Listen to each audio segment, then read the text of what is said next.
आज हम लोग सॉल्व करेंगे 3 दिसंबर के पेपर को, जो कि आपका थर्ड शिफ्ट में पूछा गया था।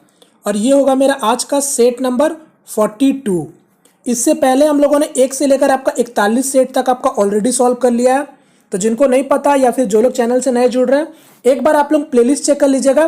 प्लेलिस्ट में आपको सारा वीडियो मिल जाएगा जितना भी अभी तक मैंने आपको ग्रुप डी का पेपर कराया है। ठीक है, तो मैं आपको प्लेलिस्ट का लिंक डिस्क्रिप्शन बॉक्स में दे दूंगा, वहां से आप लोग चेक कर लेना। ठीक है, तो चलिए आज का सेशन मैं यहाँ पर स्टार्ट करता हूँ बिना किसी टाइम वेस्ट के।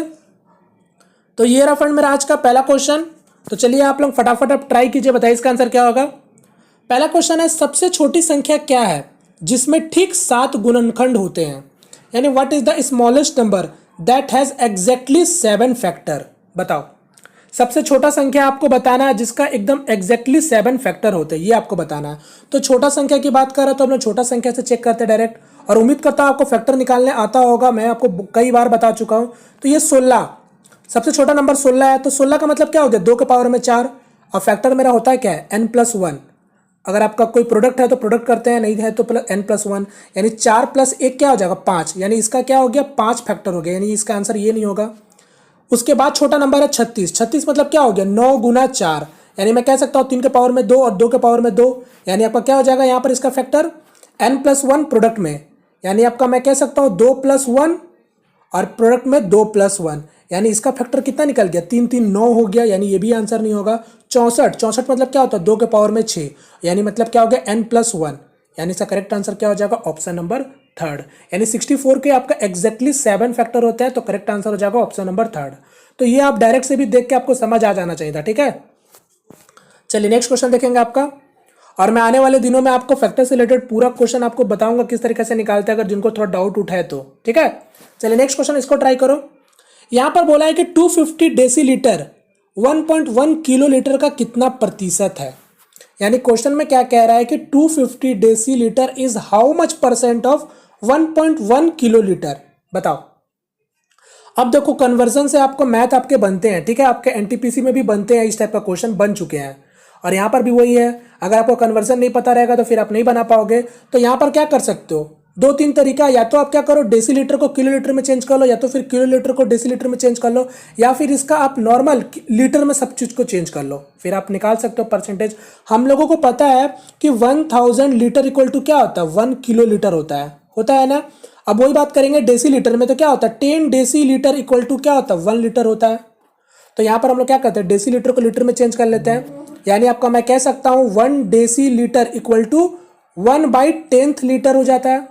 तो यहाँ पर 250 डेसीलीटर की बात कर रहा है, तो यहाँ पर क्या होगा 250 से गुना कर देंगे, तो 250 से यहाँ भी गुना करेंगे, यानी मैं कह सकता हूं 250 डेसीलीटर इक्वल टू 25 लीटर। अब यहां पर भी वही करेंगे, 1.1 किलो लीटर है तो इसका मतलब लीटर कितना हो गया 1100 लीटर हो गया। बोलो क्लियर है। अब तो आप आसानी से निकाल सकते हो ना कि किसका कितना परसेंट है।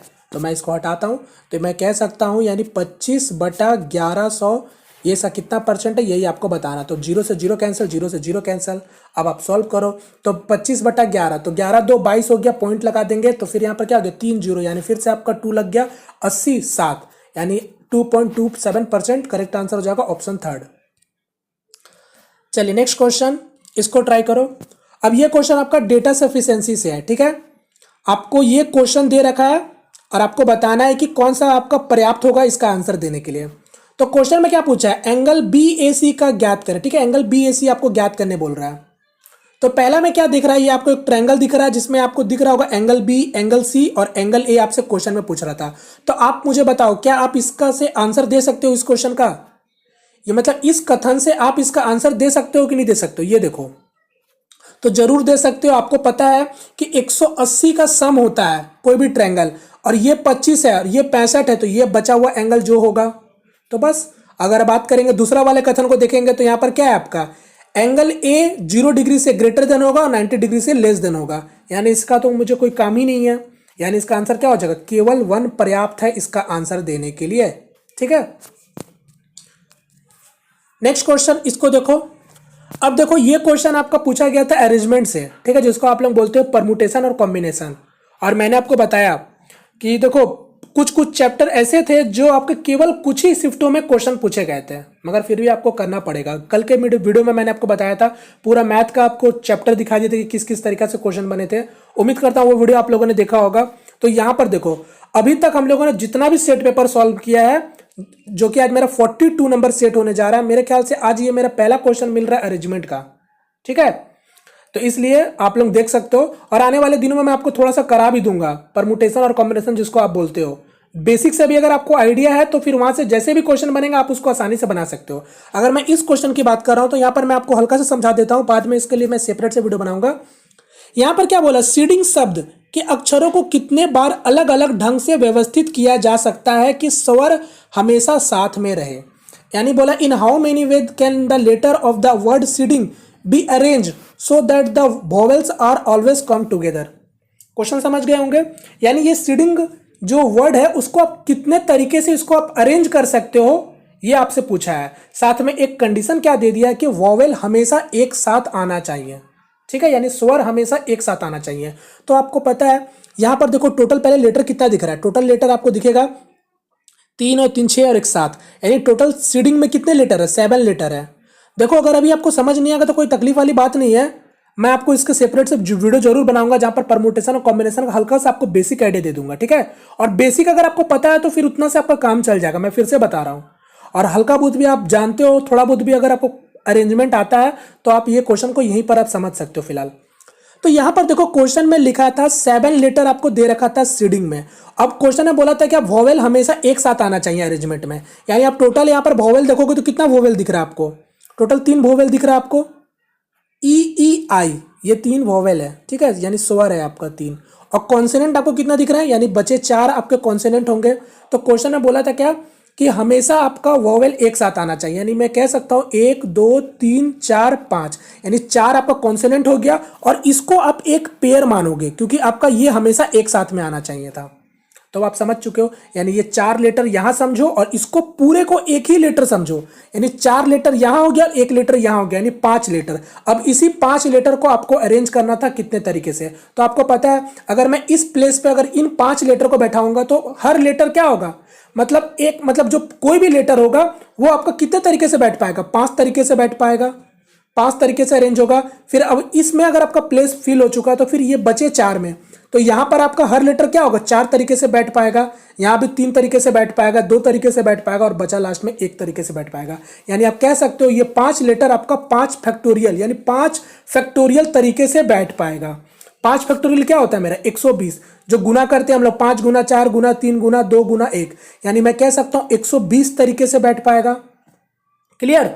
अब आपको पता है ये आंसर अभी नहीं होगा आपका, ये 5 लेटर आपका 120 तरीके से बैठ पाएगा। और आपको पता है मैंने जिसको एक पेयर माना था, ये जो आपका वोवेल है, यानी ये जो सारे स्वर है, ये 3 लेटर भी तो अपने में अरेंज होंगे ना, आपका ये तीनों एक ही साथ रहेंगे मगर ये तीनों भी तो अपने में अरेंज करेंगे ना। जैसे कि मैं इसको समझाता हूं आपको, यहां से ये देखो, ये 3 जो होंगे तो वो भी तो इस तरीके से बैठते रहेंगे ना, ई आई ई, इस तरीके से ये भी तो अरेंज होते रहेंगे ना, ई आई। बात समझ रहे हो मैं क्या बोल रहा हूं। तो इन तीनों फैक्टोरियल, अगर मैं इन तीनों लेटर की बात करूं तो ये तीनों लेटर कितना तरीके से अरेंज हो पाएंगे, तो 3 फैक्टोरियल आप बोल दोगे आसानी से। मगर ध्यान दीजिएगा 3 फैक्टोरियल तो ठीक है, मगर आप देखो यहां पर 2 ठो आपका ई है, यानी 2 लेटर आपका यहां पर क्या ई है, तो अरेंजमेंट में आपको यहां पर गड़बड़ हो सकता है। तो यानी क्या करोगे, 2 लेटर अगर आपका ई है तो 2 फैक्टोरियल से आप डिवाइड कर दो, क्योंकि ये 2 फैक्टोरियल आपका है। तो बस अब आप समझ गए, यानी 5 फैक्टोरियल गुना 3 फैक्टोरियल और डिवाइडेड बाय 2 फैक्टोरियल। अगर मेरा कोई भी लेटर डबल नहीं होता तो हम 2 से डिवाइड नहीं करते हैं, मतलब 2 फैक्टोरियल से डिवाइड नहीं करते हैं। अगर 3 ठो होता तो 3 फैक्टोरियल से डिवाइड करते हैं। तो बस यहां पर आप समझ गए, 120 गुना 6 यानी 720, 720 बटा 2 यानी 360, यानी करेक्ट आंसर क्या हो जाएगा। देखिए इसका आंसर आपको नहीं मिलेगा, ठीक है, क्योंकि ये क्वेश्चन में आपका इसका आंसर आपका गलत दिया हुआ था, तो इसका करेक्ट आंसर होगा 360, ठीक है। चलिए उम्मीद करता हूं सभी लोगों को समझ आ गया होगा। अगर नहीं समझ आए तो कोई टेंशन वाली बात नहीं, मैं आपको कुछ ही दिन में आपको फिर से आपको बताऊंगा परम्यूटेशन और कॉम्बिनेशन, ठीक है, जिसमें आपको पूरा अच्छे तरीके से क्लियर हो जाएगा। और यकीन मानिए आपको हल्का से बेसिक भी पता है तो आप क्वेश्चन ऐसे से कई सारे जैसे भी क्वेश्चन बनेंगे आप बना सकते हो। चलिए फिलहाल चलिए नेक्स्ट क्वेश्चन, इसको ट्राई करो, सिंप्लीफिकेशन है। तो यहां पर आपको डायरेक्ट से सॉल्व करना है। यहां पर ध्यान से देखो, पॉइंट के बाद डबल डिजिट है और पॉइंट के बाद कितना डिजिट दिख रहा है, 6 डिजिट दिख रहा है। और यूनिट डिजिट भी देख लो 8 और 8 है, यानी आपका पूरा तो कटने से रहा नहीं। तो पॉइंट के बाद डबल डिजिट है, पॉइंट के बाद आपका 6 डिजिट है, यानी मैं कह सकता हूं अगर पॉइंट पॉइंट कैंसिल करूंगा तो क्या हो जाएगा मेरा, पॉइंट के बाद 4 डिजिट फिर भी होने चाहिए, यानी इसका आंसर क्या हो जाएगा, ऑप्शन नंबर डी, क्योंकि 1 के बाद 4 डिजिट आपका 0 के रूप में है, यानी करेक्ट आंसर ऑप्शन डी, क्योंकि 108 108 तो कट जाएगा ना। चलिए नेक्स्ट क्वेश्चन इसको देखो, यहां पर बोला यदि ये नंबर 11 से विभाजित हो तो x का मान क्या होगा।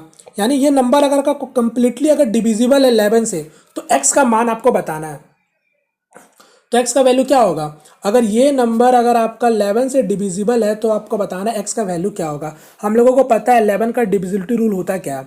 तो यहाँ पर देखो 2 और 5 कितना हो गया 7, और 7 और 5 कितना हो गया 12, यानी ऑड प्लेस का सम कितना हो गया 12, और ये 9 प्लस एक्स है, यानी मैं कह सकता हूं 9 प्लस एक्स, यानी x का ऐसा वैल्यू क्या रखे हम लोग जिससे मेरा क्या होना चाहिए, डिफरेंस या तो 0 होना चाहिए या तो 11 के मल्टीपल में होना चाहिए।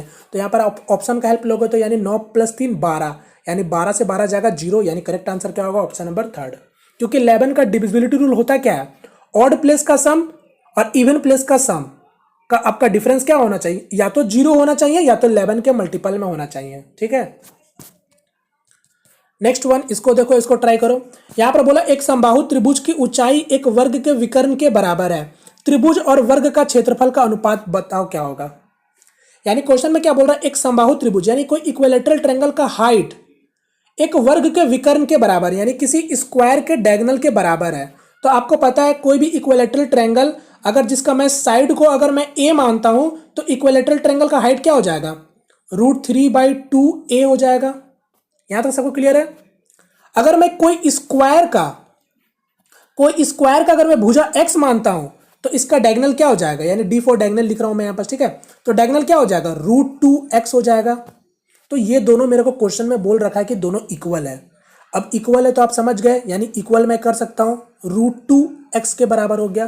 तो यहां से आप a और x का रेशियो निकाल सकते हो, यानी मैं कह सकता हूं a और x क्या हो जाएगा, √2 और यहाँ पर 2 हो जाएगा और यहाँ पर √3 नीचे आ जाएगा। यानी आपको पता चल गया a और x का अनुपात आपको निकल गया। आपसे क्या क्वेश्चन पूछा है, त्रिभुज और वर्ग के क्षेत्रफल का अनुपात ज्ञात करें, यानी आपसे उसका एरिया का रेशियो पूछ रहा है, एरिया का रेशियो। मैं इसको हटाता हूं फिलहाल, ऐसे ऐसे क्वेश्चन बहुत बने थे इस तरीके से क्वेश्चन, ठीक है। तो यहां से एरिया का रेशियो पूछा है। तो पहले क्या था, त्रिभुज का, तो त्रिभुज मतलब क्या था, हम लोगों ने त्रिभुज का क्या माना था, भुजा ए माना था, और मेरा इक्विलेटरल ट्रायंगल का एरिया क्या होता है, √3/4a²। तो √3/4a², यानी √3/4a², a² मतलब इतना का स्क्वायर, यानी 2 का 4 हो जाएगा, और √2 का क्या हो जाएगा, 2 ही हो जाएगा, बाई वर्ग का स्क्वायर यानी x का स्क्वायर, यानी √3 का क्या हो जाएगा, 3 हो जाएगा। अब इसको सॉल्व कर लो, यानी 4 से 4 काट सकते हो। यहाँ से अगर मैं काटूंगा √3 से, तो क्योंकि आपको पता है √3 का √3 मल्टीप्लाई क्या होता है, 3 होता है, यानी मैं इसको काटूंगा तो ये क्या हो जाएगा, √3 हो जाएगा। यानी आंसर क्या हो जाएगा, 2:√3, यानी करेक्ट आंसर हो जाएगा ऑप्शन नंबर 2। तो ये देख लेना, कभी वर्ग बोला है, वर्ग का त्रिभुज से बोला है कि त्रिभुज का वर्ग से बोला, ये देख लेना, वरना कंफ्यूज होकर आप कुछ भी कर सकते थे, ठीक है। तो फिलहाल करेक्ट आंसर हो जाएगा ऑप्शन 2। और मैं स्टेप लिख रहा हूं ताकि सभी लोगों को समझ आए, बाद बाकी चीज़ों को आप समझोगे तो लिखने की जरूरत नहीं है। अब यहाँ पर क्या बोला, एक अर्धवृत्तीय क्षेत्र का व्यास 14 मीटर है, तो उस क्षेत्र का परिमाप क्या होगा बताओ। यानी अब की बार क्या बोला है कि कोई सेमी सर्कुलर रीजन है, जैसे कि ये आपका सेमी सर्कुलर, ठीक है, या फिर ऐसे करो यार थोड़ा, ठीक है, ये आपका सेमी सर्कुलर है जिसका आपको अर्धवृत्त का क्षेत्र का व्यास 14 मीटर है। तो इसका डायमीटर आपको दे रखा है, ठीक है, व्यास आपको दे रखा है। अब आपसे उसका पेरीमीटर पूछ रहा है। तो आप जानते हो अगर ये मेरा डायमीटर अगर मेरा 14 है तो मेरा रेडियस क्या हो जाएगा, 7 हो जाएगा।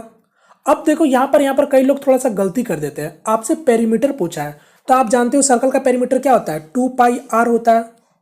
अगर आधा सर्कल की बात कर रहा है यानी सेमी सर्कल की बात कर रहा है तो पेरीमीटर क्या कर देंगे, 2 से भाग दे देंगे। कई लोग क्या करते हैं πr, ये इसको पेरीमीटर मान लेते हैं, मगर ध्यान दीजिएगा ये पेरीमीटर नहीं हो पाएगा, क्योंकि आप किए तो सही हो, आधा कर दिए तो मतलब आधा हो गया, बट यहाँ पर देखो ये भी तो रह गया ना, क्योंकि आपने जो निकाला था, मेरी बात को समझना, आपने जो निकाला था ये पूरा का निकाला था 2πr। जब आप इसको आधा से करोगे तो ये आधा होगा, तो ये इतना का ही ना केवल हो पाएगा, समझो, ये इतना का ही तो केवल हो पाएगा ना आपका पेरीमीटर। तो ये भी कहाँ, ये भी तो आपका होना चाहिए ना। तो इसलिए हम लोग क्या करते हैं, आपका πr + 2r, या फिर आप इसको डायमीटर भी बोल सकते हो, समझे। ये चीज़ में कई लोग कंफ्यूज होते हैं थोड़ा सा। तो यहाँ पर क्या हो जाएगा पाई आर प्लस 2r। तो बस अब कर लो, कुछ तो बचा नहीं। यानी मैं कह सकता हूँ 22/7 इंटू रेडियस 7 हो गया और प्लस यहाँ पर क्या हो जाएगा 2r, यानी आपका 14 ही हो जाएगा। तो 7 से 7 काटा, 22 और 14 36, यानी करेक्ट आंसर हो जाएगा ऑप्शन थर्ड। चलो नेक्स्ट क्वेश्चन, इसको ट्राई करो। अब यहाँ पर क्या बोला, दो धनात्मक पूर्णांक x और y, x ग्रेटर देन है y से, का लघुत्तम संप्रवर्तक एक्स वाई है, तो दोनों संख्याओं का महत्तम संप्रवर्तक क्या होगा बताओ। यानी कोई दो पॉजिटिव इंटीजर है x और y, जिसको नाम आपको दे रखा है, बोल रखा है कि x आपका ग्रेटर देन है y से, ठीक है, और दोनों पॉजिटिव इंटीजर का आपका एलसीएम भी दे रखा है x और y, और आपसे पूछ रहा है कि उन्हीं दोनों नंबर का आपको बताना है एचसीएफ क्या होगा, यानी आपसे हाईएस्ट कॉमन फैक्टर पूछ रहा है। अब चूंकि आप जानते हो अगर कोई दो नंबर आपको x और y दे रखा है और इसका एलसीएम अगर मेरा x इंटू वाई है, तो इसका मतलब आपको समझ आया, ये दोनों नंबर क्या होगा, या तो प्राइम नंबर होगा, या तो एक प्राइम एक ऑड होगा। आप बात समझ रहे हो। जैसे कि आप एग्जाम्पल के तौर पे मैं बताऊं तो ये 6 और 7, अगर मैं बोलता हूं 6 और 7 का एलसीएम बताओ, तो आप क्या करते हो, डायरेक्ट से क्या करते हो, मल्टीप्लाई कर देते हो, करते हो कि नहीं करते हो। अगर मैं वही बोल दूंगा कि 11 और 2, तो ये क्या करोगे, आप मल्टीप्लाई कर दोगे, क्योंकि एलसीएम निकालना है तो यहाँ पर कोई भी आपका कॉमन नहीं होगा, तो क्या कर दोगे, डायरेक्ट मल्टीप्लाई कर दोगे। तो ये चीज आपको समझ आ रहा है, यहाँ पर भी वही दो नंबर है जिसका एलसीएम आपको एक्स और वाई दे रखा है, तो मतलब इसका एचसीएफ क्या होगा, केवल और केवल वन ही हो पाएगा, वन ही होगा जो दोनों को डिवाइड करेगा, यानी करेक्ट आंसर क्या हो जाएगा, ऑप्शन नंबर फर्स्ट। चलो नेक्स्ट इस क्वेश्चन को ट्राई करो।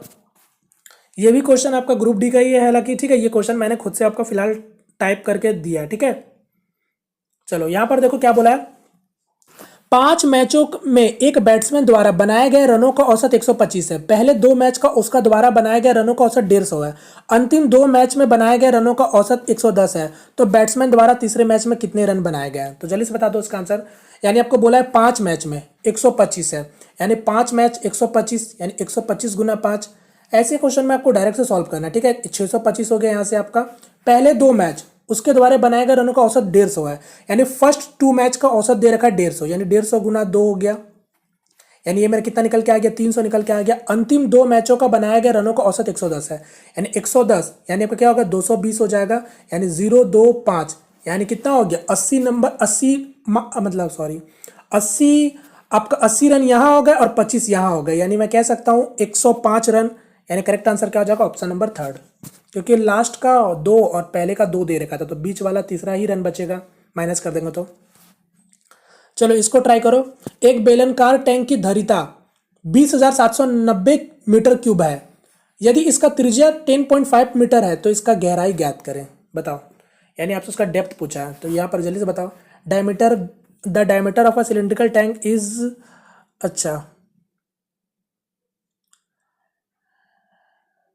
थोड़ा सा आपका इंग्लिश में थोड़ा सा मैंने गलत टाइप कर दिया, ठीक है, तो हिंदी में आप देख सकते हो, ये वही बोला था diameter of a cylindrical tank is, ये डायमीटर नहीं है, ठीक है, ये आपका डायमीटर नहीं है, ये आपका इसका क्षमता है, मतलब क्या बोलते हैं कैपेसिटी है इसका पूरा, यानी पूरा वॉल्यूम है आपको दे रखा है, यानी डायमीटर नहीं होगा यहाँ से, ठीक है। क्वेश्चन में थोड़ा सा एरर हो गया, हल्का से मैंने टाइप गलती कर दिया, ठीक है। तो कोई बोला है कि कोई सिलिंड्रिकल टैंक है जिसका वॉल्यूम आपको दे रखा है कितना, 20,790 दे रखा है, और साथ में इसका त्रिज्या, ठीक है, त्रिज्या दे रखा था, यानी आपको इसका रेडियस दे रखा था 10.5, तो आपसे इसका गहराई पूछा यानी डेप्थ पूछा, ठीक है। तो मैं इसको सॉल्व करता हूँ डायरेक्ट से। तो आपको पता है कोई भी सिलेंडर का वॉल्यूम क्या होता है, पाई आर स्क्वायर एच, यानी 22/7 आर स्क्वायर, आर स्क्वायर यहाँ पर क्या है 10.5 मीटर है, ध्यान दीजिएगा। तो मैं लिख सकता हूँ 21/2, तो 21/2 और एच मतलब मेरा डेप्थ हो गया, बस इसी को इक्वल कर लेना था। सॉल्व करो, जितना जल्दी आप सॉल्व करोगे उतना जल्दी आपका आंसर आएगा। तो यहाँ पर अगर मैं काटना चाहूँ जल्दी जल्दी तो किससे काट सकता हूँ, 7 से काटेंगे 3 बार में, 2 से काटेंगे 11 बार में, और कुछ कट रहा नहीं कट रहा। अब काटते हैं 11 बार में, तो 11 से काट देंगे, 11 एकम 11 और यहाँ से आपका 9 और 7, यानी आपका 8 बार में चल जाएगा, ठीक है। 8 बार में आपका 88 और 9 यानी 90 हो जाएगा, ये खत्म हो गया। 3 से काटना चाहो तो काट दो, 630, 21 से काटो कितने बार में कट जाएगा, 30 बार में कट जाएगा। यहाँ आपका 2 आपका बचा हुआ था, यानी 30 गुना 2 60, यानी 60 मीटर इसका डेप्थ होगा। Correct answer option first. चलिए नेक्स्ट क्वेश्चन। यहाँ पर मैंने आप लोगों के लिए खासकर थोड़ा सा मेहनत करके टाइप किया है, ठीक है, इंग्लिश में काफ़ी ज़्यादा मेहनत इसी में लगते हैं, इस कारण से वीडियो मुझे बहुत लेट होता है बनाने में। चलो नेक्स्ट क्वेश्चन, इसको ट्राई करो। परविंदर पतलून का जोड़ा 17% की हानि पर बेचता है। यदि उसने जोड़े के लिए 700 रुपए का भुगतान किया था तो उसने उसे कितने में बेचा है, बताओ। यानी परविंदर पतलून का जोड़ा 17% की हानि पर बेचता है। यदि उसने जोड़े के लिए 700 रुपए का भुगतान किया था तो कितने का उसको लॉस हुआ है। तो सिंपल है, यानी 700 रुपये क्या सीपी है, और वो कितने में बेच रहा है, 70% के हानि पे बेच रहा है। यानी मैं कह सकता हूँ 83% में वो आपका सामान को बेच रहा है। और कोई भी क्रय मूल्य खुद में क्या होता है, 100% होता है। यानी 700 का निकाल दो 83%, बस यही हो गया आपका। जीरो से जीरो कैंसर, यानी 7 या 21, यानी यूनिट डिजिट का भी हेल्प लोगे तो पता चल जाएगा 581। अब यहाँ पर देखो यूनिट डिजिट का क्या होता है, यहाँ पर मुझे किसी का कमेंट मिला था कि मैं कैसे करता हूँ। ये नॉर्मल चीज़ है, 7 गुना 3 कितना होता है, 21। यानी यूनिट डिजिट में क्या होगा, 1 होगा ही होगा। ऑप्शन देखोगे तो केवल यहीं पर 1 दिख रहा है, तो पूरा सॉल्व करने की जरूरत नहीं है। समझ रहे बात को। अगर 1 कहीं और दिखे तो फिर सॉल्व करना पूरा। चलो नेक्स्ट क्वेश्चन की ओर बढ़ते जल्दी से। नेक्स्ट क्वेश्चन, इसको ट्राई करो। यहां पर बोला है रूपसा का वेतन हमेशा ताप्ती के वेतन का एक नियत भाग होता है। जब रूपसा ने 1575 रुपये अर्जित किए तब ताप्ती ने 2025 रुपये अर्जित किए।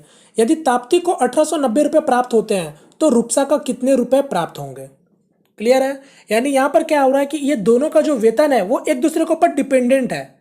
जैसे कि अगर बोल रहे हैं कि रूपसा को अगर आपका 1575 रुपये मिलता है तब आपका ताप्ती को कितना मिलता है, तो ताप्ती को 2025 रुपये मिलता है। ठीक है, तो वही बोल रहे हैं कि अगर ताप्ती को 1890 रुपये मिलेगा तब बताना रूपसा को कितने रुपए मिलेंगे, ये आपको बताना है। तो जानते हो अब जब दोनों एक दूसरे के ऊपर डिपेंड है, यानी मैं कह सकता हूं ताप्ती का 1 रुपये कितने के बराबर होगा रूपसे का, यानी 1575 बटा 2025 हो जाएगा।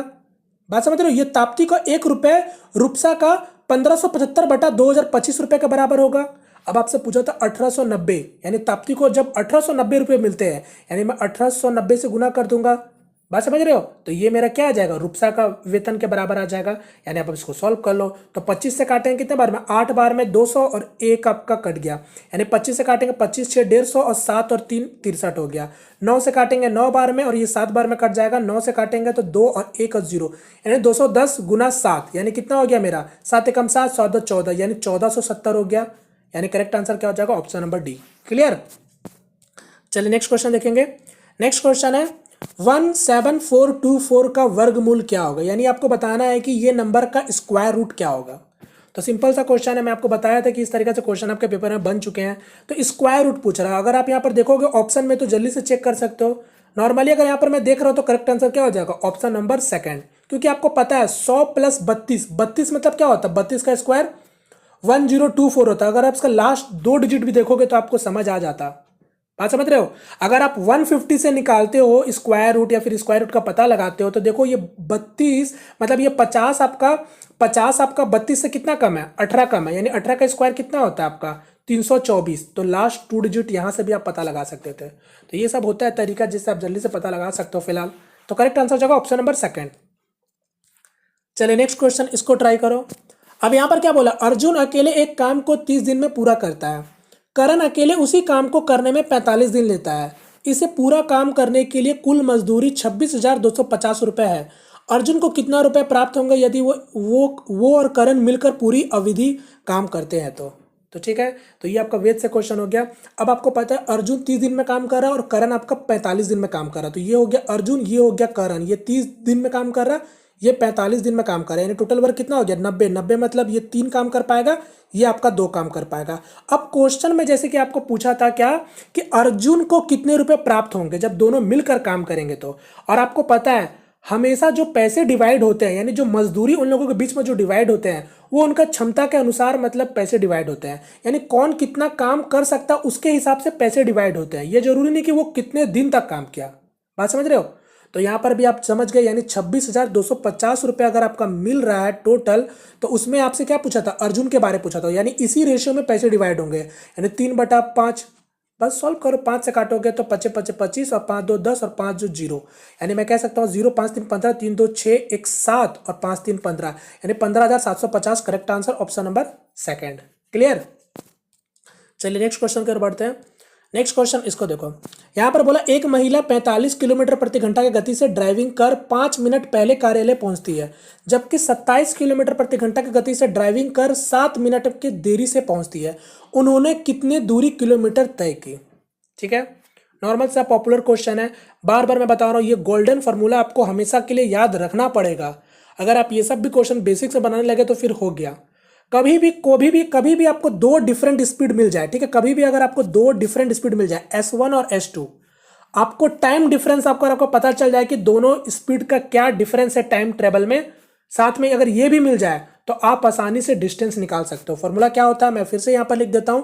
तो डिस्टेंस इक्वल टू मेरा क्या होता है, S1 इंटू S2, और दोनों डिफरेंस का अंतर यानी S1 माइनस S2 जो भी बड़ा होगा, ठीक है, इंटू जो भी उसका टाइम में जो आपका डिफरेंस है वो, यानी टाइम डिफरेंस, यानी टीडी में लिख दे रहा हूं। तो ये हो गया इसका फॉर्मूला। अब क्वेश्चन में हमेशा किसी भी तरीका से आपको कभी भी डिस्टेंस पूछ ले या कभी किसी का स्पीड पूछ ले, याद रखिएगा दो डिफरेंट स्पीड अगर आपके पास है और आपके पास टाइम डिफरेंस है तो आप कुछ भी निकाल सकते हो। ये चाहे ये पूछ ले, चाहे ये पूछ ले, ये पूछ ले, कुछ भी पूछ सकता है, समझ गए। तो यहाँ पर भी वही फॉर्मूला का मदद से हम लोग सॉल्व करेंगे। यहाँ पर 45 किलोमीटर आपका पहला स्पीड है, फिर 5 मिनट देरी से पहुंच रहा, फिर 27 का स्पीड से जा रहा, तो दोनों का स्पीड में डिफरेंस कितना का दिख रहा है, 18 का स्पीड का डिफरेंस दिख रहा है। अब आपको टाइम डिफरेंस देखो, 5 मिनट पहले पहुंच जा रहा था और एक बार 7 मिनट देरी से पहुंच रहा है, यानी टोटल टाइम डिफरेंस कितना हो गया, 12 हो गया। तो 12/60, क्योंकि मिनट है तो घंटे में चेंज कर लेते हैं, तो 12 से 5 बार में काटेंगे, 9 से 2 बार में, 3 बार में, फिर और कुछ कट रहा है क्या, 5 से काट लेंगे 9 बार में, यानी मैं कह सकता हूँ 9 × 27, 27/2, 27/2 मतलब क्या हो गया, 13.5 किलोमीटर का डिफरेंस है, मतलब सॉरी दूरी है, मतलब करेक्ट आंसर हो जाएगा ऑप्शन डी। क्लियर। चलो नेक्स्ट क्वेश्चन, इसको ट्राई करो। निम्नलिखित में कौन सी संख्या एक पूर्ण घन है, यानी आपको बताना है इनमें से कौन सा नंबर एक परफेक्ट क्यूब है, ठीक है, परफेक्ट क्यूब आपको बताना है। आपको पता होगा, देखो परफेक्ट स्क्वायर की बात करें या फिर क्यूब की बात करें, स्क्वायर में क्या होता है, आपसे कभी भी अगर इस टाइप का में देता है तो आप कंफ्यूज मत होना। स्क्वायर में आप देखना हमेशा पेयर में 2-2 का पेयर बनता है, और क्यूबिक में क्या होता है, 3-3 का पेयर बनता है। ये चीज को आप देख लेना। अगर मैं मुझे पूछा है क्यूबिक में, तो देखना 3 का, अगर 3 का पेयर में जो होगा वही इसका आंसर होगा। यहाँ पर अगर आप देखोगे तो ये देखो 3 आपको दिख गया, तो ये आपका आंसर हो सकता है। और क्या होगा, सकता क्या होगा ही, क्योंकि यहाँ पर देखोगे तो ये 4 आपको 0 दिख रहा है, यानी ये आपका स्क्वायर आपका बनेगा। यहाँ पर आपका 5 बन रहा है, यानी ये भी नहीं हो सकता है। एक 0 और लगता तो बन सकता था। फिलहाल इसका आंसर हो जाएगा 1000, ठीक है। तो पेयर में देखना 2 का पेयर या 3 का पेयर, तो क्यूबिक में है तो बस इससे आप कंफ्यूज नहीं होंगे। चलो नेक्स्ट क्वेश्चन, इसको ट्राई करो। अब ये अच्छा क्वेश्चन है टाइम एंड वर्क का, इसको ट्राई करो एक बार, आप लोग देखो आप बना पाते हो कि नहीं बना पाते हो। यकीन मानिए अच्छा क्वेश्चन है, बहुत सुंदर क्वेश्चन है। यहाँ पर क्या बोला, 15 लोग एक दीवार 12 दिन में बना सकते हैं। 9 लोग जिनमें से प्रत्येक की कुशलता पहले समूह के लोगों का केवल 1/4 है। ऐसी दीवार का 9/8 बनाने में उन्हें कितना समय लगेगा, बताओ। यानी क्वेश्चन में पहले क्या कह रहा है, क्वेश्चन में समझ लो। क्वेश्चन में बोल रहा है कि 15 लोग हैं, ठीक है, कोई 15 मैन है, वो लोग मिलकर 12 दिन में किसी दीवार को बना सकते हैं। यहां तक सबको क्लियर होगा। अब क्या बोल रहा है कि 9 लोग जिनमें से प्रत्येक की कुशलता पहले समूह के लोगों का केवल 1/4 है। यानी अब आपसे बोल रहा है कि कोई 9 लोग का डिफरेंट ग्रुप है, ठीक है, 9 लोगों का कोई डिफरेंट ग्रुप है जिनका कुशलता यानी उनका इफिशियंसी क्या बोल रहा है कि पहले का 1/4 का है, मतलब बराबर है। यानी पहले जो भी लोग काम कर रहे थे उसका 1/4 का इफिशियंसी अब के 9 लोगों के पास है। तो वही बोल रहा है कि अगर दीवार का 3/8 बनाने में उसको कितना समय लगेगा, ये आपको बताना है। समझ गए क्वेश्चन, तो बनाओ। तो सबसे पहले हम लोग क्या करेंगे, दोनों का इफिशियंसी निकालेंगे, क्योंकि आपको पता भी चल चुका है, यहाँ पर आपको निकालने की भी जरूरत नहीं है कि अब के जो 9 लोग काम करेंगे उनका कुशलता क्या है, 1/4। यानी अगर वो लोग 4 से काम कर रहे थे, यानी अगर वो उसमें अगर हर व्यक्ति 4-4 काम कर रहा है तो इसके हर व्यक्ति 1-1 काम करेंगे। ये आपको समझना है। तो बस अब आप यहाँ पर सॉल्व करो। M1D1 वाला फॉर्मूला आप जानते हो, बस लगा दो M1D1, और साथ में कुछ जरूरत नहीं है। यहाँ पर क्या हो जाएगा M2D2। और मैं बार बार बता चुका हूँ, वर्क भी हमेशा होता है, मगर हर बार वर्क क्या होता है, सेम होता है, इसके कारण से आप लिखते नहीं हो। यहाँ पर आपको दे दिया, वर्क भी अब आपका अलग अलग हो रहा है, ठीक है। तो यहाँ पर 15 लोग 12 दिन में बना सकते हैं। अगर घंटा बोलता तो घंटा को भी मेंशन कर देते हैं। तो यहाँ पर मैं कह सकता हूँ 15 लोग 12 दिन में दीवार बनाते हैं, और हर व्यक्ति का क्षमता कितना था, 4-4 काम करने का क्षमता था। आपका बोला है कि ऐसी दीवार का 3/8 बनाने में, यानी ये आपका 8 बना रहा है, कहीं ना कहीं 8 आपका दीवार बना रहा है, तो 3 वो लोग बनाएंगे, यानी M2 कितना हो जाएगा, M2 मेरा 9 हो जाएगा। D2 कितना दिन निकालना है, यही आपको निकालना है, यानी D2 निकालना है। और ये लोग कितने काम करेंगे, एक ही काम कर पाएंगे, क्योंकि उसका कुशलता क्या है, 1/4 से काम कर रहा है। और W2 यानी आपका वर्क कितना करना है, 3 करना है। तो बस सॉल्व करो, ये आप चीज़ समझते हो, डायरेक्ट सॉल्व करते हैं। तो मैं यहाँ से डायरेक्ट सॉल्व कर रहा हूँ, तो ये 3 आपका यहाँ ऊपर मैं ले जाता हूँ, ठीक है, या फिर 3 से पहले 3 काट ही लो, तो 3 आपका डायरेक्ट से नीचे आ जाएगा। अब इस यहाँ सॉल्व करो, 4 से काटेंगे 2 बार में, 2 से काटेंगे 6 बार में, 3 से काटेंगे 5 बार में, यानी 5 गुना 6 30, यानी 30 दिन लगेंगे। करेक्ट आंसर हो जाएगा ऑप्शन डी। चलिए खत्म। चलो नेक्स्ट क्वेश्चन, इसको ट्राई करो। 15 मीटर लंबा एक ऊर्ध्वाधर खंभा भूमि पर 15 मीटर लंबी परिछाई बनाता है। उसी समय एक ऊर्ध्वाधर भवन भूमि पर 60 मीटर लंबी परिछाई बनाता है, तो भवन की ऊंचाई कितनी है? नॉर्मल है, यानी 15 मीटर लंबा ऊर्ध्वाधर खंभा भूमि पर 15 मीटर का लंबा परछाई बनाता है, यानी 45 मीटर लंबा एक खंभा है जिसका परछाई कितना बन रहा है? परछाई का लंबा 15 मीटर का परछाई का लंबा बन रहा है। अब बोल रहा है कि उसी समय 60 मीटर लंबी परछाई बनाता है, तो भवन का ऊंचाई बताओ। तो अगर देखो 60 मीटर अगर लंबा परछाई बना रहा है, तो इसका मतलब क्या हो गया? 15 गुना 4, क्योंकि 45 मीटर आपका खंभा का परछाई कितना बन रहा है? 15 मीटर लंबाई बन रहा है। तो अब वही बोल रहा है कि अगर 60 मीटर अगर आपका परछाई का लंबाई है, तो बताओ भवन का लंबाई कितना होगा? यानी 15 गुना 4 60 हो गया, तो यहाँ भी 4 से गुना करना पड़ेगा, यानी 45 गुना 4 180 मीटर का भवन का लंबाई होगा, यानी करेक्ट आंसर हो जाएगा ऑप्शन नंबर सेकंड। क्लियर? चलिए नेक्स्ट क्वेश्चन की बढ़ते हैं, इसको ट्राई करो। यहाँ पर बोला समचतुर्भुज की एक भुजा और 2 विकर्ण में से एक का लंबाई 14 मतलब एक की लंबाई 14 सेंटीमीटर है, तो समचतुर्भुज का क्षेत्रफल क्या होगा? यानी क्या बोल रहा है? समचतुर्भुज की एक भुजा और 2 विकर्णों में से एक की लंबाई 14 सेंटीमीटर है, ठीक है। यानी क्या बोल रहा है? आपकी बार देखो, कोई रोम्बस है, ठीक है, ये कोई रोम्बस है जिसमें क्या बोल रहा है कि उसका एक भुजा और 2 डायगोनल में से एक डायगोनल का लंबाई दोनों आपको दे रखा है 14 सेंटीमीटर के बराबर है। तो आपको समचतुर्भुज का क्षेत्रफल आपसे पूछा है, यानी एरिया पूछ रहा है। समझ गए? यानी ये मान लो, ये अगर 14 इसका भुजा है, तो इसका एक डायगोनल भी आपका क्या होगा? 14 होगा। अब आप जानते हो, यानी ये मेरा क्या हो जाएगा? 7 हो जाएगा। अगर ये 7 होगा, तो ये भी क्या होगा? आधा 7 होगा, क्योंकि यहाँ पर मेरा 90 डिग्री से कटता है दोनों आपका विकर्ण। अगर दोनों डायगोनल काटता है तो 90 डिग्री पर काटता है। अब आप जानते हो ये 14 ये 7, तो आप पाइथागोरस थ्योरम से आप इस वाले साइड को निकाल सकते हो, ये वाला साइड को आप निकाल सकते हो। तो देखो ये 14 का स्क्वायर कितना होता है? 196, 7 का स्क्वायर 49, तो यहाँ से क्या हो जाएगा? 9 मतलब 9 सते 16 और 8 4 147 हो जाएगा। 147 ये मेरा क्या आएगा? अंडर रूट में भी निकालो, तो ये क्या हो जाएगा मेरा? 147 मतलब 4 3 12, 4 3 12 यानी 49 इंटू 3, यानी मैं कह सकता हूँ 7√3 मेरा निकल के आ गया ये वाला साइड। अब आपको पता है ये वाला डायगोनल मेरा कितना हो जाएगा? डायगोनल मेरा कितना हो जाएगा? 14√3 हो जाएगा। अब 2 डायगोनल आपको पता है, तो आप एरिया निकाल सकते हो आसानी से। तो ये इसको याद रखिएगा 14√3। तो मेरा एरिया क्या होता है? Half into D1 into D2, तो 14 गुना 14√3, 2 से काटोगे 7, यानी 7 गुना 7 14 सते 98, यानी 98√3। Correct answer option third. चलिए नेक्स्ट क्वेश्चन, इसको ट्राई करो। अब ये अच्छा क्वेश्चन है, ये क्वेश्चन किसी और शिफ्ट में भी पूछा जा चुका है, हालांकि थोड़ा डेटा का हल्का फर्क था। इसको ट्राई करो, बताओ इसका आंसर क्या होगा। यहां पर क्या बोला है कि उपरोक्त आयत में 5 सर्वगासम आयत है जिसमें प्रत्येक की बड़ी भुजा x मीटर है। यदि आकृति का कुल क्षेत्रफल 7500 मीटर स्क्वायर हो, तो x का मान क्या होगा? यानी ये जो आपको फिगर दे रखा है, क्या बोल रहा था? Above rectangle has 5 congruent rectangle, each of which has large side x metre. If the total area of the figure is 7500 metre square, what will be the value of x? यानी यहाँ पर आप देखोगे तो टोटल आपको दिख रहा है कि नहीं दिख रहा है? टोटल आपको 5 रेक्टेंगल दिख रहा होगा और एक बड़ा सा रेक्टेंगल है। तो वही बोल रहा है कि इन 5 रेक्टेंगल का जो टोटल एरिया है वो 7500 मीटर स्क्वायर है। और इसमें क्या बोल रहा है कि इन 5 रेक्टेंगल में जो आपको बड़ा साइड है वो x के बराबर होगा। यानी आप कह सकते हो ये भी आपका एक ट्रायंगल बन गया, ये भी आपका एक ट्रायंगल बन गया, ये भी आपका ट्रायंगल बन गया। तो वही बोल रहा है कि जो बड़ा ट्रायंगल मतलब जो ट्रायंगल है उसका बड़ा साइड आपका x के बराबर है। तो इसी x का वैल्यू आपसे पूछा। समझ गया क्वेश्चन? तो यहाँ पर बताओ उसका आंसर क्या होगा।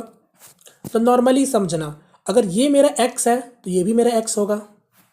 अब आप जानते हो अगर ये x है तो ये भी मेरा क्या होगा? x होगा। अब आपको पता है ये भी मेरा क्या होगा? ये भी मेरा x ही होगा। अब मैं थोड़ी देर के लिए मान लेता हूँ कि कोई रेक्टेंगल का अगर बड़ा भुजा x है तो मैं छोटा भुजा को y मान लेता हूँ, तो ये मेरा क्या हो जाएगा? y हो जाएगा। बोलो किसी को डाउट है? ये भी y, ये भी y। तो इस क्वेश्चन का ट्विस्ट यही था, चीज़ों को आपको केवल समझना था। यानी ये भी क्या हो जाएगा? y के बराबर, और ये भी क्या हो जाएगा? y के बराबर।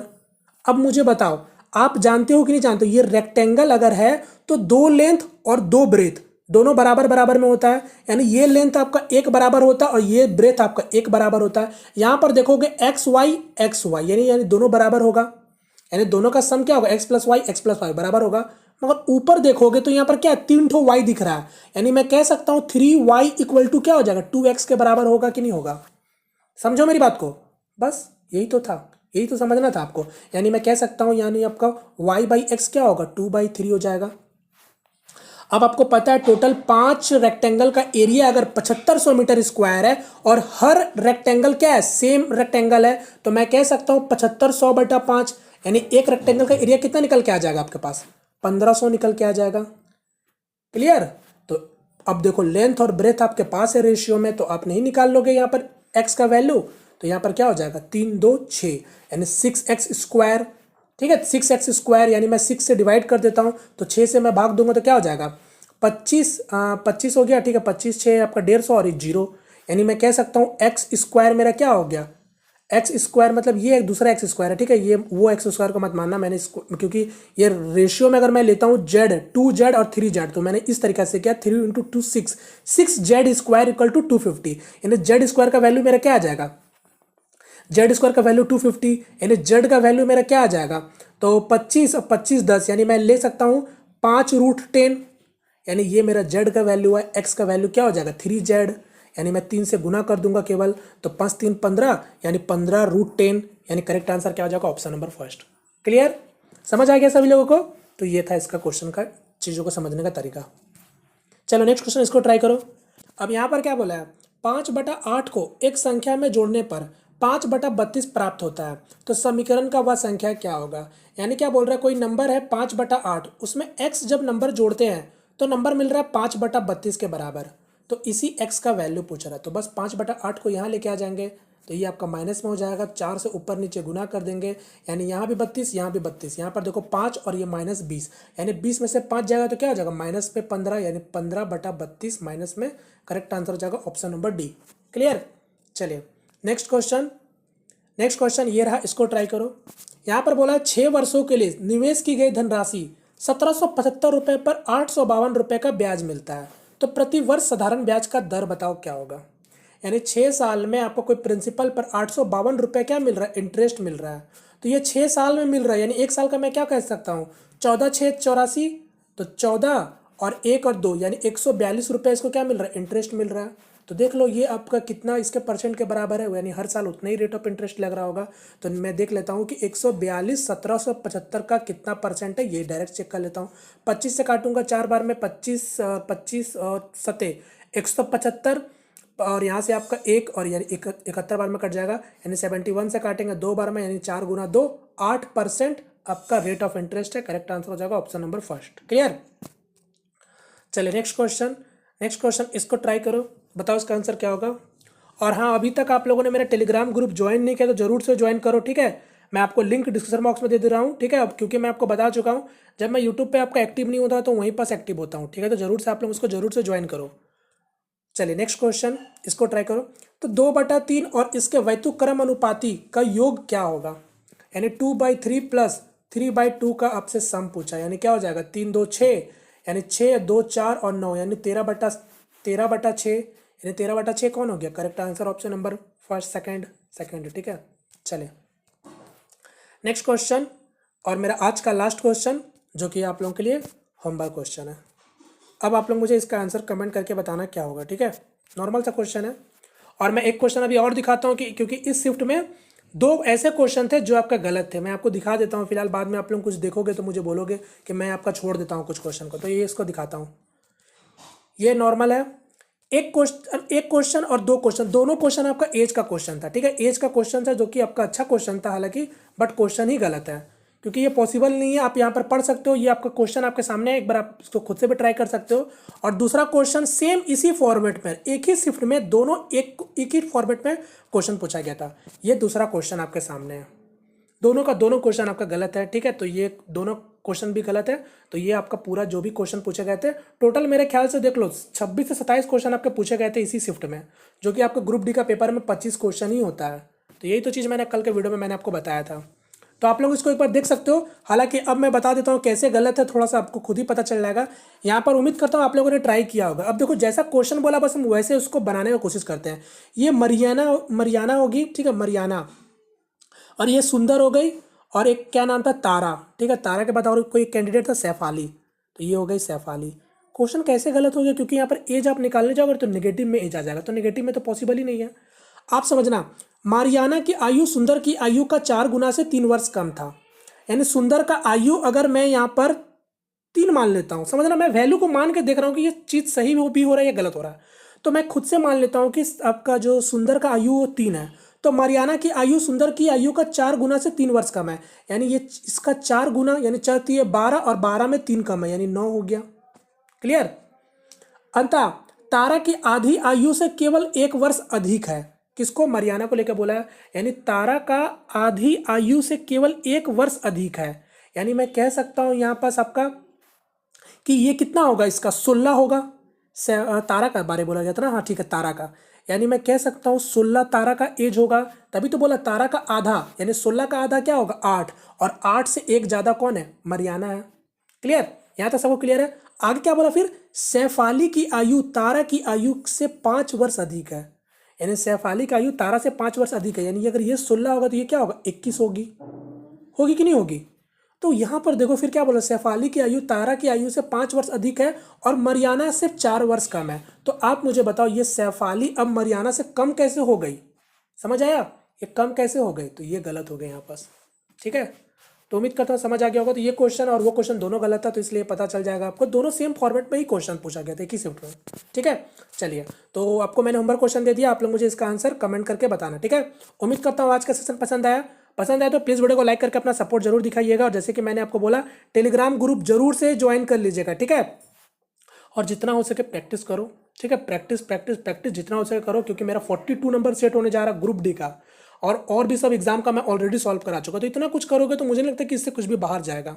बस अपने अंदर आप कॉन्फिडेंस लेके आओ बस। ठीक है, चलिए यहाँ पास मैं वाइंड अप करता हूँ वीडियो को। तो चलिए फ्रेंड, मिलते हैं फ्रेंड नेक्स्ट वीडियो में। तब तक के लिए जय हिंद, जय भारत।